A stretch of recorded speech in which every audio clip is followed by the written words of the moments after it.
한 주간의 민심을 쏙쏙들이 살펴봅니다. 윤희웅 오피니언 라이브 센터장, 또 박영식 정치 에디터 두 분 나오셨습니다. 안녕하십니까? 네, 반갑습니다. 자, 쇼미더 민심 시간인데요.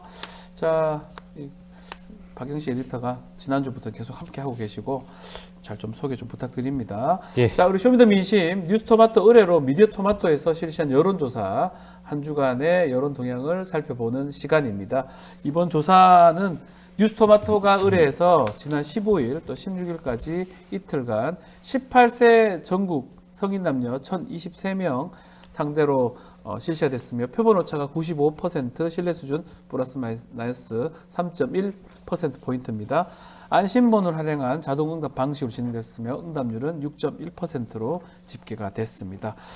자, 여론조사 한번 알아봅니다. 국정운영평가 살펴봤는데요. 대통령 국정운영평가 어떻게 나왔습니까? 네. 박영식 에디터. 네, 대통령 국정운영 평가, 국정운영을 잘하냐 못하냐 이제 이 질문인데요. 네. 긍정이 30.1% 그리고 부정이 65.8% 였고요. 지난주 29.4%에 비해서 0.7%포인트 상승했고 부정평가는 소수점까지 완벽하게 동일합니다. 네, 65.8%이고요. 예. 이게 뭐 오차범위 내 결과이기 때문에 지난주와 사실상 같은 수치라고 봐도 무방할 것 같은데 자세한 분석은 우리 윤희용 센터장님께서 해주실 거고요. 네. 다만 지난주 금요일에 발표됐던 한국갤럽의 조사가 5%포인트 상승했었고 부정평가가 네. 4%포인트 하락했었고요. 또 어제 발표됐던 리얼미터 조사도 있습니다. 네. 그 조사도 역시 큰 변동이 없는 상황이어서 표집의 성향에 따라서 약간의 차이는 있는 것 같고요.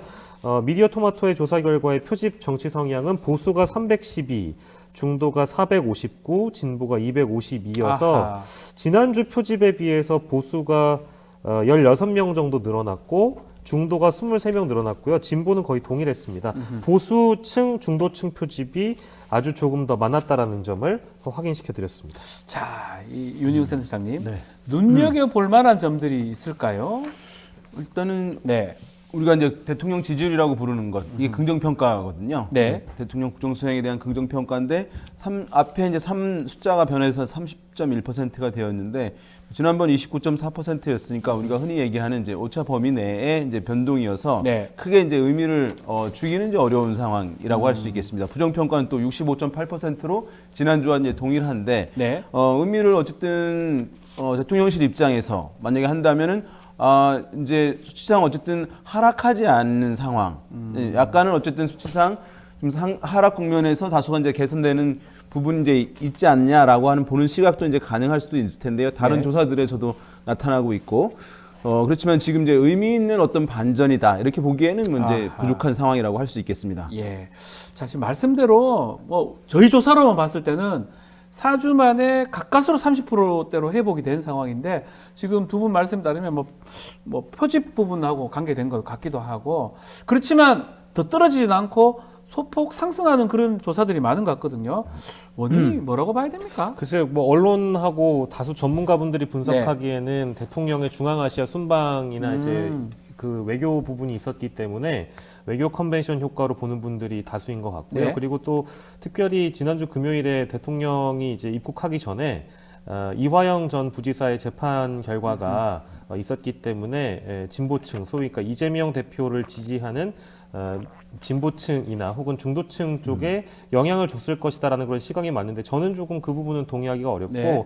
그냥 제 관점에서 봤을 때는 대통령이 국내에 머물지 않아서 생기는 일종의 착시 효과가 아니던가 싶기도 합니다. 그러니까 그게 가능한가요? 예. 이게 이제 뭐랄까 외교의 역설이라고 좀 네. 보는 게 맞는 것 같은데, 그러니까 대통령이 실제 외교 순방을 나가서 외교 행위를 하러 가서 어떤 성과를 가져오는지, 혹은 그 국가에서 어떤 행보를 보여주는지에 대한 기대나 어떤 희망보다는 나가서 실수하지 않았으면 좋겠다라는 그런 기대들이 좀 있는 것 같고요. 그리고 대통령이 실제 나가서 실수하지 않았으면 좋겠다라는 간절함도 좀 네. 있어 보입니다. 그래서 국내에 머무르지 않아서 일단 나가는 데에 대한 그런 긍정 효과가 있었다고 보고요. 국내에서 요인을 좀 찾자면 두 가지라고 저는 보는데 이것도 정부의 대처에서 네. 볼 수 있는 것 같습니다. 그러니까 첫 번째 대처는 오물 풍선에 대한 강경한 대처가 하나가 있는 것 같고요. 그리고 의정 갈등 국면이 여전히 이어지고 있는 상황에서 의사들의 집단 휴진에 대해서 정부가 일관성 있는 대처를 하고 있다라는 부분에 좀 높은 평가를 주고 있는 것 같은데 이거를 정부가 잘한다라는 평가보다는 의사들이 잘못하고 있다라는 부정 여론이 더 높기 때문에 그런 것들이 반영돼서 대통령의 긍정 지지도에 영향을 줬다고 보는 게 맞는 것 같고요. 그래서 여론조사 응답층이 대체로 대통령이 외교 행위를 하러 나간 부분에 있어서 우리 국가 대표이기 때문에 그래도 실수하지 않았으면 좋겠다. 그리고 국내 시선에서 멀어졌다라는 부분이 하나가 있는 것 같고 두 번째로는 국내에서 정부가 어떤 현안에 어떻게 대처하는가 이제 이 대목에 대해서 긍정 지지도가 살짝 높아지지 않았나 보수층의 집결과 중도층의 어떤 기대 요인 이런 것들이 섞여 있는 것 같습니다. 어쩌면 밑으로 떨어지는 거가 좀 방지가 된 게 아닌가 이렇게 보이기도 한데요. 예, 대통령 국정 지지율이라고 하는 것은 이렇게 이제 변화의 폭이 항상 있는 지표예요. 그렇죠. 예, 왜냐하면 많이 말씀드렸습니다만은 이게 대통령 지지하십니까라고 질문하는 것이 아니라 잘하고 있냐 못하고 있냐. 최근에 일 잘하냐 못하냐라고 그렇죠. 질문을 하는 것이니까 정치적 지지를 약간 좀 벗어나서 좀 가볍게 평가할 수 있는 사안이거든요. 그러니까 예. 많은 분들이 정치적 관심이 높으신 분들은 모든 걸 정치적 판단에 의해서 기반해서 평가한다고 생각하시는데 일반 국민들은 그렇지 않거든요. 그렇죠. 그래서 뭐 역선택 이런 말도 나오는데 사실은 의도적인 역선택은 조사에서 거의 없어요. 아하. 그러니까 일반 대중들을 굉장히 정치적이고 전략적으로 응답할 것이다라고 생각하는 거는 약간 정치 과잉에서 나오는 현상이라고 예. 할 수가 있어서 일반 국민들은 이제 보고 판단하시는 거죠. 우리 이제 박 에디터께서 잘 설명해 주셨듯이 어떤 국면에서는 어쨌든 안 보이는 것이 긍정적인 효과를 줄 때가 있는 거예요. 뭐냐면 워낙 이제 정치적 사안들이 국내에 많이 있던 상황이어서 그러면 대통령이 국내에 있게 되면 같이 연관되어서 그 사안에서 거론이 되는 거예요. 네. 그렇게 되면 사실 그 사안에 연루가 되면서 어떤 진영의 한쪽의 수장이라고 하는 이미지가 강해져요. 그러면 중도층이나 또 반대 진영에 있는 데서 부정평가 높아지는 것이죠. 그렇죠. 그런데 그 상황에서 부재하다, 같이 있지 않다라고 하면 부정적 악재로부터 거리감이 있는 것이니까 아하. 그런 부분에서는 어떤 하락을 막는 효과가 있는 거예요. 그래서 그것이 지금 현상에 있을 수 있겠고 아까 뭐 이화영 전 부지사 관련한 사건들 같은 경우에는 진보 성향층이나 중도층 등에 영향을 주었다기보다는 오히려 보수 성향층 등에게 저쪽 진영에 문제가 있다라고 하는 인식을 갖게 함으로써 이제 그쪽에서 좋은 지표에 긍정적으로 영향을 응답하게 하는 네. 효과들도 있을 수 있는 측면이 있거든요. 네. 그런 것들이 이제 버무려져서 뭐 이렇게 이제 하락하지 않고 수치상은 이제 좀 높아지는 그런 결과가 나오지 않았나 분석할 수 있겠습니다. 알겠습니다. 자, 국민권익위원회가 김건희 여사 명품 가방 수수 의혹에 대해서 직무 관련성 없다라면서 사건 종결했는데 이 부분에 대해서 저희가 조사를 좀 했습니다. 동의 여부를 물어봤는데요. 박영식 에디터, 어떤 결과가 나왔습니까? 예, 동의하지 않는다라는 응답이 59.2%였고요. 네. 동의한다는 답변 31.8%의 약 2배 가까운 차이가 답변이었습니다. 나네요. 그러니까 뭐 국민 과반 이상이 동의하지 않는 것으로 보이고요. 70대 이상을 제외한 대부분의 계층에서 동의하지 않는다는 답변이 높은 상황에서 3, 4, 50대, 서울 뭐 지역별로 보면 서울, 인천, 경기, 대전, 충청, 세종, 그리고 정당별로 보면 민주당, 조국혁신당, 개혁신당 지지층, 그리고 국정 부정 평가층, 진보층에서 높았다고 하고 중도층이 이게 좀 유의미해 보이는데요. 중도층에서 59.9%가 동의하지 않는다라고 응답을 했습니다. 근데 반면에 동의한다는 응답은 연령대로 보면 70세 이상은 다 대부분 동의한다고 평가를 했고 국민의힘 지지층, 국정 긍적 평가층, 보수층에서는 뭐 상대적으로 권익위 결정에 동의한다라는 의견이 다수였던 것으로 분석이 됐습니다. 센터장님, 눈여겨볼 만한 어떤 부분이 있을까요? 그러니까 말씀하신 대로 이제 네. 중도 성향층에서 우리가 여론의 이제 기울어짐 어느 한쪽으로 이렇게 이제 흘러간다는 것을 볼 수 있을 때는 중도층의 흐름을 보는 중도를 것인데, 보면 된다. 예, 지금 동의한다 응답이 전체 평균은 31.8이잖아요. 네. 중도에서는 27.3입니다. 그러니까 중도에서 전체 평균치보다 낮고 동의하지 않는다는 전체 평균은 59.2%인데 중도 성향층에서는 59.9%니까 네. 이제 중도층 민심에서는 이 사안 이제 동의하지 않는 그런 시각이 매우 이제 강하게 형성돼 있다고 할 수가 있겠고, 그래서 네. 전반적으로 정치적으로 어쨌든 여권 성향층에 가까우신 분들은 어쨌든 이 사안이 이제 일단락되기를 바라는 마음이 그렇죠. 있으니까 그것에 이제 동의한다, 빨리 매듭을 짓고 넘어가자라고 하는 이제 기류들이 반영이 되고 있는 상황을 확인할 수가 있는 반면에 이제 이 사안 같은 경우에 이제 야권 성향이 강하신 분들 같은 경우는 매우 이 사건을 도드라지게 보고 있다는 것을 알 수 있어요. 뭐냐 하면 민주당 지지층에서는 이 사안을 동의하지 않는다. 무려 92.1%. 92.1%. 네. 와. 그러니까는 대개 이런 정치적 사안들 민주당 예. 지지층이라 하더라도 이렇게 이제 어떤 여권과 반대쪽에 있는 입장이 한 70% 나오는 것이 차이가 그렇죠. 크더라도 모르기도 하고 뭐 예. 그 관심 없는 분들도 있는데 이거는 확실히 관심이 많네요. 예, 그리고 진보 성향층에서 예. 동의하지 않는다가 84.7%예요. 야, 높아요. 그러니까 이렇게 격차가 큰 것도 예. 민주당 지지층에서는 뭐 한 70%, 진보 성향층에서 한 60%대 이렇게 이게 일반적인 거예요. 그렇죠. 그런데 지금 이 사안 같은 경우는 민주당 지지층에서 90%를 넘고 진보 성향층에서는 80% 중반대가 나온다는 것이니까 야권 성향층에서는 이 사안 매우 이제 도드라지게 이 사안을 바라보고 있는 거예요. 아하. 그러니까 그래서 다른 사안들보다도 여권의 여러 가지 부정적으로 바라보는 사안들 중에서도 탑으로 이 사안을 바라보는 시각이 야권 성향층의 지표에서 좀 확인되고 있다는 점이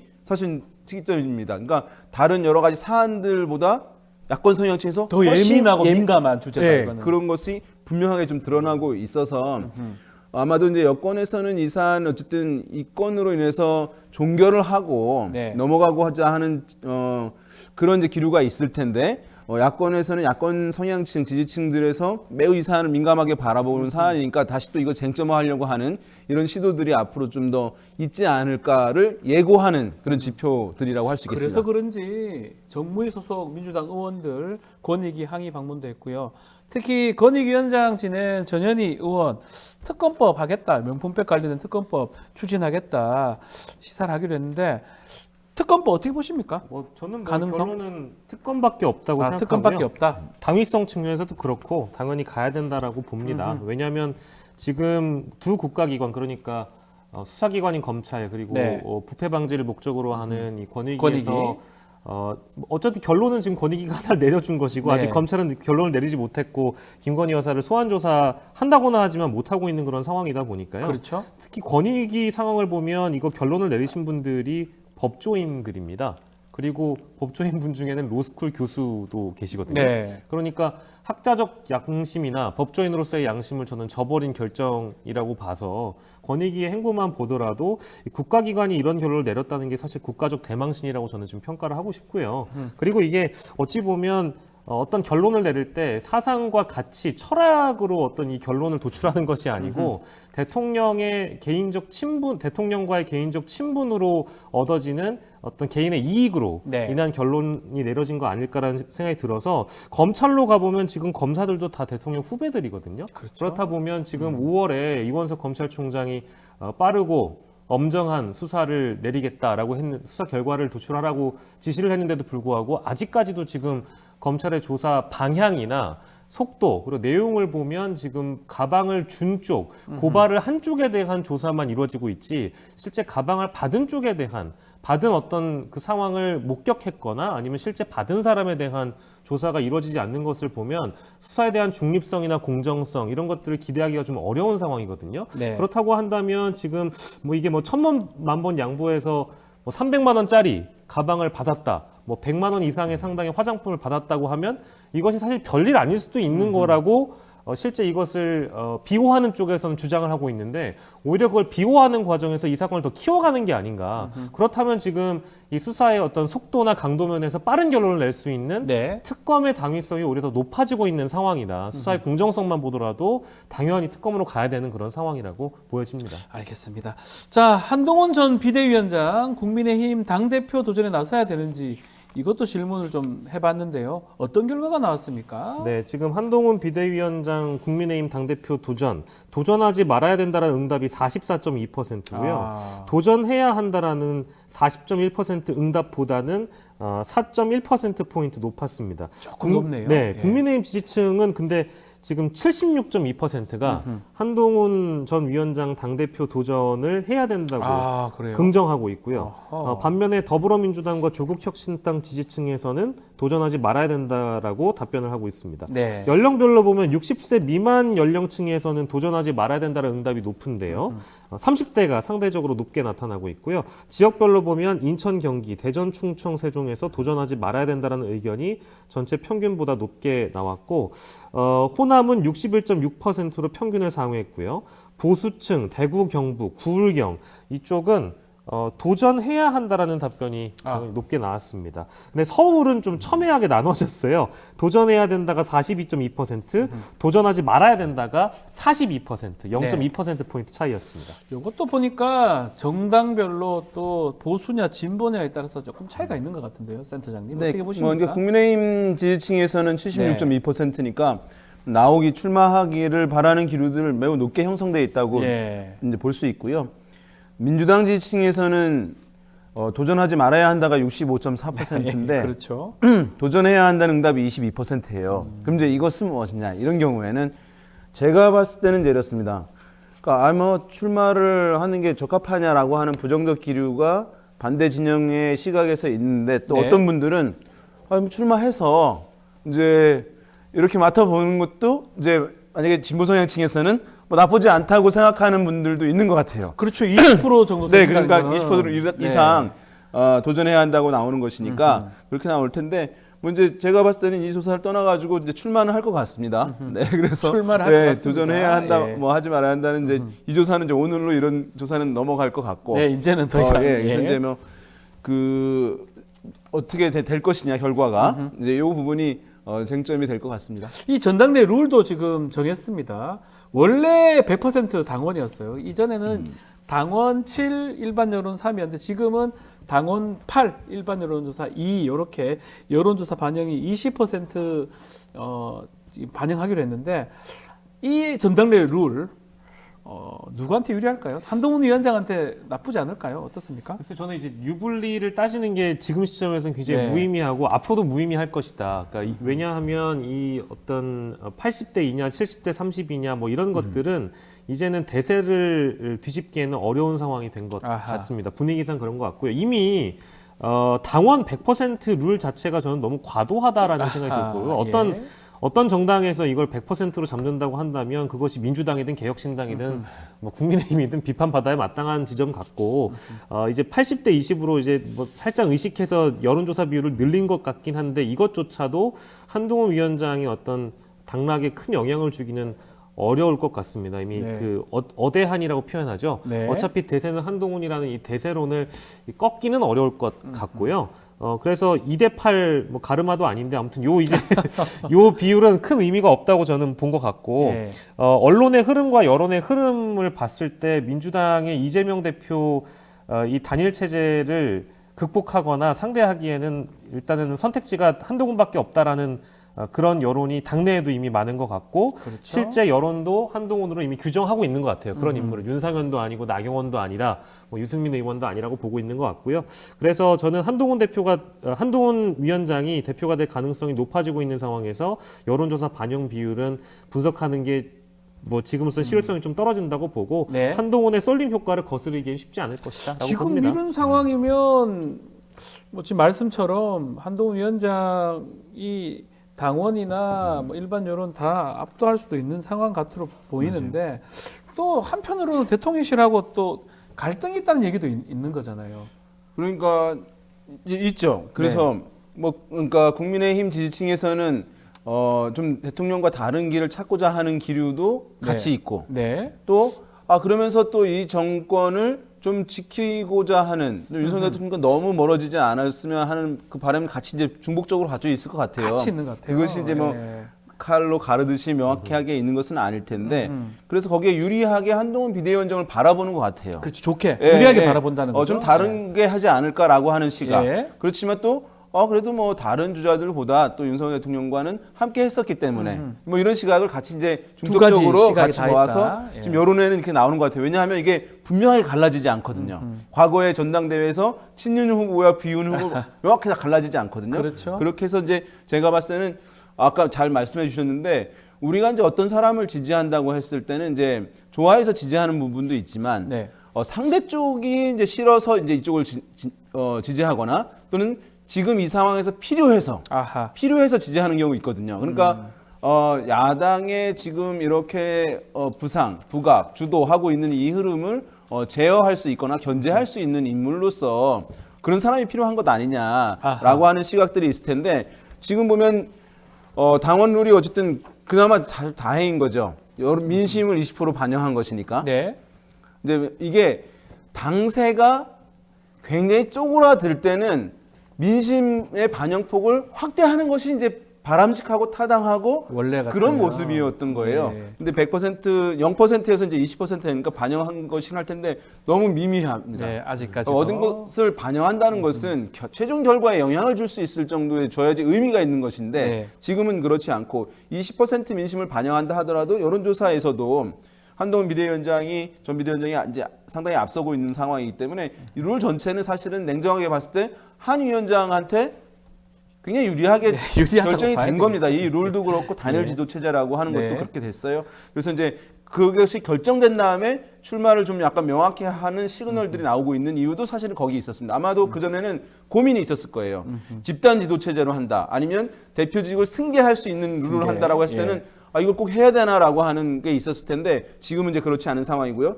민심을 20% 반영하는데 여기에 이제 보도에는 많이 나오지 않는데 여기에 이제 원래는 이게 일반 국민들 전체를 반영하는 것이 국민의힘 보수정당의 룰이었어요. 그렇죠. 100%.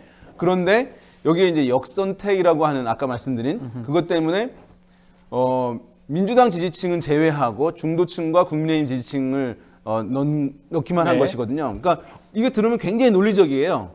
당연히 이제 상대 지지층은 빼는 게 맞지라고 이제 하는 것인데 거기서 이제 역선택 방지 조항이라고 부르는 것인데 내가 아까 말씀드린 대로 실제 조사에서 그런 역선택이 의도적이고 전략적인 쉽지 것은 않다는 거잖아요. 거의 없는 것인데 약간 이제 과도하다는 점 다시 한번 말씀드리는데 어쨌든 이 룰대로 하면 한동훈 비대위원장이 상당히 이제 유리하게 룰 세팅이 됐다 이렇게 평가할 수 있을 것 같습니다. 뭔가 좀 과하게 이렇게 한동훈 전 위원장을 뭐랄까 높이 띄워주고자 말씀을 드리는 게 아니라 이렇게 선거 총선 패배 이후에 한동훈 위원장을 보는 시각이 사실 당내에선 따가웠던 네. 것도 사실이라고 봅니다. 왜냐하면 어쨌든 이 프로의 세계이기 때문에 아무리 정치 초보라고 하더라도 선거 패배의 책임은 누구에게 있느냐. 네. 당연히 국민의힘 내부에서는 이게 어쨌든 당대표 격인 비대위원장이 선거 전략을 잘못 짰다라든지 아니면 선거 현장을 돌아다니면서 실제 사진만 찍었지 뭐 네. 했냐 이런 비판이 있을 수 있거든요. 근데 실제 여론조사를 돌려보면 당시에 선거 패배의 책임은 한동훈 위원장보다 윤석열 대통령을 더 높이 바라보는 여론이나 이런 것들이 더 많았었던 것도 사실이고 지금 시간이 한 두어 달 지났습니다. 근데 지금 상황을 보면 한동훈 전 위원장이 페이스북에 뭐만 올리게 되면 이것을 놓지 않고 때리는 그런 정치인들이 있어요. 대부분 네. 이제 친윤계로 불리거나 대통령을 비호하는 사람들인데 때리면 때릴수록 동정론이 반대로 커지는 영향도 있는 것 같습니다. 그러니까 이 사람이 정치 초보로서 잘했다라는 평가를 하기보다는 그래도 정치면에 등장한 지가 얼마 되지 않았는데 네. 이 후보를 지금 우리가 무너뜨리는 게 맞는 거냐? 한 번에 세컨 찬스는 더 줘야 되는 게 아닌가? 이제 이런 기대, 희망이 조금 더 반영된 그런 여론조사라고 또 보는 것도 좋을 것 같습니다. 알겠습니다. 자, 이번에 민주당으로 가보겠습니다. 자, 민주당에 제기된 게 이재명의 사당화 논란입니다. 여기에 대한 또 질문을 해봤는데 결과를 박영식 에디터가 좀 소개해 주십시오. 네, 이재명 대표의 사당이 맞다라는 게 36.5%, 네. 이재명 사당 아니다가 45.8%, 사당이 아니라는 주장에 동의가 더 많았고요. 네. 60대 이하에서 민주당은 이재명의 사당이 아니다라는 답변이 높았고 50대는 과반 이상이 사당이 아니라고 아하. 답변을 했고요. 60대 이상에서는 사당이 맞다라는 답변으로 상대적으로 높게 응답을 했습니다. 지역별로 보면 인천, 경기, 대전, 충청, 세종, 호남, 부울경에서 사당이 아니다 이렇게 응답을 했고 서울, 대구, 경북에서는 사당이 맞다라는 의견이 높았다고 하고요. 네. 이념적으로 보면 보수층에서는 52.1%가 사당이 맞다라는 의견이었고 진보층에서는 65%가 사당이 아니라는 답변으로 극명하게 나뉘었는데 중도층이 중요한 것 같습니다. 중도층에서는 사당이 아니라는 의견이 또 41.1%를 차지했습니다. 자, 어떻게 좀 눈여겨볼 만한 부분이 있을까요, 센터장님? 이게 지금 36.5 대 45.3이니까 네. 이재명 사당이 아니다라고 하는 것이 전반적으로 10% 좀 포인트 더 많다고 높은 봐야 것은 되겠죠? 이제 맞습니다. 예. 예, 맞고 그런데 지금 중도 성향층에서는 참 폭이 약간 줄어들어요. 사당 맞다가 35%, 사당이 아니다는 41.3%. 그러니까 중도층에서도 사당이 아니다는 응답이 높긴 하지만 전체보다 좀 줄어드는 부분들이 있고 지금 그래서 민주당 지지층, 진보 성향층에서는 20.4%가 사당이 맞다라고 하는 기류도 있는 것이거든요. 그러니까 이 사안을 보게 되면은 어쨌든 사당이 아니다라고 하는 기류가 이제 높긴 하지만 다른 어떤 정치적 사안에 비해서는 격차가 좀 좁은 측면이 이제 있기 때문에 네. 아마도 이제 여러 가지 이제 룰 변경도 있고 한 상황에서 이 부분에 대해서 여권에서 또는 이제 국민의힘 측에서 공격이 앞으로 상당 부분 좀 이 부분은 좀 약한 골일 수도 있겠다라고 하는 판단하에 공세가 이제 상당히 좀 있을 수도 있는 그런 이제 지점이 다른 이제 조사 이슈에 대한 이제 결과에 비해서는 좀 나타나는 것 아닌가라고 생각해 볼 수 있을 것 같습니다. 자, 계속해서 정당별 지지율도 좀 살펴보겠습니다. 호감이 가거나 조금이라도 지지하는 정당 있는지 물어봤는데 박영식 에디터 예. 어떤 결과가 좀 나왔죠? 예, 지금 정당 지지도 보니까요. 더불어민주당은 34.9%가 네. 나왔고요. 국민의힘이 31.4%, 조국혁신당이 11.3%, 개혁신당이 5.1, 새로운미래가 1.7, 진보당 2.3, 기타 정당은 2%, 지지정당 없음이 9.4%, 네. 잘 모르겠다가 1종 보였습니다. 근데 이 정당 지지도는 지난주에도 저희가 분석을 해보긴 했습니다만 지지난주에도 지난주에도 또 이번 주에도 뭔가 이게 뚜렷한 변화가 지금 없는 상황으로 보여집니다. 자, 이번 조사에서 좀 눈에 띄는 게 개혁신당 같아요. 좀 많이 오른 것 같은데 그 중에 20대 응답자 중에 13.5%가 개혁신당을 지지했던 것 같은데 이 부분 어떻게 봐야 됩니까? 그러니까 정당 지지로 하면 뭐 국민의힘 이제 지지율은 60대와 70대 이상에서 이제 월등히 높고 이제 그쵸. 더불어민주당 지지율은 뭐 이제 40대와 50대에서 월등히 높다. 이제 이것이 이제 일단 공식입니다. 예. 그리고 다른 데서는 이제 큰 차이가 없는 상황이긴 한데 지금 뚜렷하게 개혁신당이 20대에서 두 자릿수를 얻고 있는 상황입니다. 네. 그러니까 다른 연령대에서 개혁신당은 뭐 30대에서는 7%이지만 뭐 다른 연령대는 2% 3%대이거든요. 그런데 20대에서 13.5%. 그러니까 두 자릿수를 나온다고 하는 것이니까 개혁신당에 관심을 갖고 있는 20대들 젊은 층들이 상당히 이제 있다는 것이 분명하게 확인되는 차원이겠고요. 예. 그래서 아마 개혁신당으로서는 이제 의미 있는 지지를 유지하기 위해서 또 무주공산인 20대, 30대 젊은 층이기 무주공산이요? 때문에 네.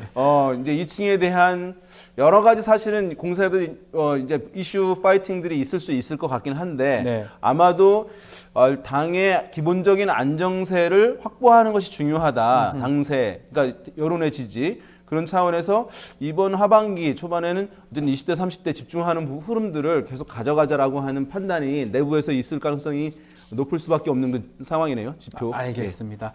자, 그리고 저희 쇼미더 민심은 이 정도로 하고요. 우리 애청자들의 여론을 살펴보는 쇼미더 사심 코너 좀 짧게 진행해 보겠습니다. 이번 주 질문이 한동훈 전 비대위원장 전당대회 출마하는 이유 무엇이라고 생각하시나요? 라고 질문을 했었는데요. 일단은 결과를 좀 먼저 보시면 대중에게 잊히는 것이 두려워서 67%로 가장 많이 나왔습니다. 자, 어떻게 해서 또 이런 결과가 나왔는지 박영식 에디 댓글 몇 개 좀 소개해 주십시오. 예, 지금 대중에 잊혀지는 게 두려워서 67%라는 많이 쇼미더 나왔죠. 사심 사심이에요. 결과이고 이건 민심 아니에요. 요게 이제 2,500 분의 구독자께서 투표를 해주신 겁니다. 네. 그래서 보면 댓글 중에는 한동훈 전 위원장이 특검을 피하기 위해서 나오려고 하는 거 아니냐 이런 댓글이 있었고요.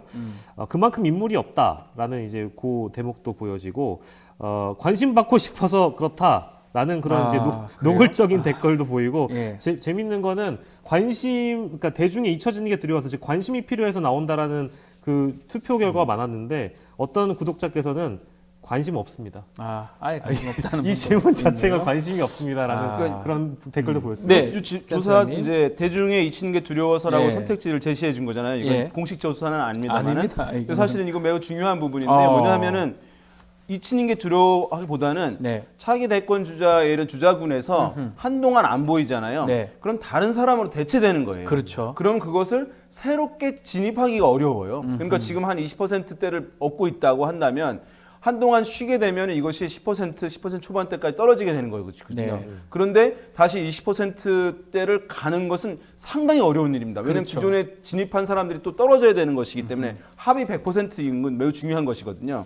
그래서 지금 그 위상을 유지해야 된다라고 하는 것이 아마 내부의 강한 논리였을 것이고 그것이 네. 아마 이번에 출마를 하게 되면 아마 결심하게 된 주요한 배경이 아닐까 생각됩니다. 그리고 하나 더 네. 저기 재밌는 거는 이게 지금 전당대회 출마 앞두고 한동훈 전 위원장의 어떤 미래를 전망하는 기사들은 이미 굉장히 많이 나와 그렇죠. 있거든요. 예. 그래서 이게 뭐 지방선거의 공천권을 가지기 위해서다 아니면 자신을 뭐 재보궐선거에 셀프 공천을 하기 위해서 뭐 여러 이제 의견들은 나옵니다만 그것과는 별개로 대선 출마를 위한 그냥 하나의 밑작업이다라고 보는 시각들도 많이 있어요. 근데 실제로 한 네티즌 분께서는 한마디로 요약하면 윤석열 선배도 되는 대통령 내가 못 될 이유가 어디 있겠느냐. 나도 대통령 해보겠다라는 심보 아니냐. 이제 이런 댓글도 있었다는 점 하나 소개해드렸습니다. 만약에 당대표가 된다고 한다면 재보궐선거가 나타나게 네. 되면 아마 출마할 가능성이 저는 매우 높다고 있다. 생각되고 예. 근데 만약에 아니면 그 당대표가 아니었다고 한다면 재보궐선거에서 출마할 기회를 얻는 것이 쉽지는 않을 수도 있는 상황이거든요. 네. 그 부분도 아마 고려되지 않았을까라는 생각 듭니다. 자, BMS님께서 여론조사 질문 진짜 수준이 낮네요. 이게 쇼미더 사심입니다.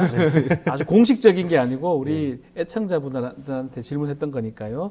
질문이 조금 그런 수준이라 이해를 좀 해주시면 좋을 것 같습니다. 안케이트죠. 예, 그냥 재미로 한 거라고 생각하시면 좋을 것 같습니다. 자, 마치기 전에 저는 하나 좀 공지해드리겠습니다. 지난 공개 방송 저 취소된 거 저희가 사과하는 의미로서 당일 방문하신 분들에게 공연 티켓을 선물로 또 드리는 이벤트 진행하고 있습니다. 자세한 건 뉴스 인사이다 지금 문자를 저기 보냈으니까요. 참고해 주시기 바라고. 선물이 이게 되게 비싼 겁니다. 티켓입니다. 공연 티켓 10만 원 넘습니다. 그래서 요거 좀 확인 좀 해주시면 좋을 것 같습니다. 자, 오늘 쇼미더 민심 여기서 마무리하겠습니다. 윤희우 센터장, 박영식 에디터 두 분 감사합니다. 감사합니다.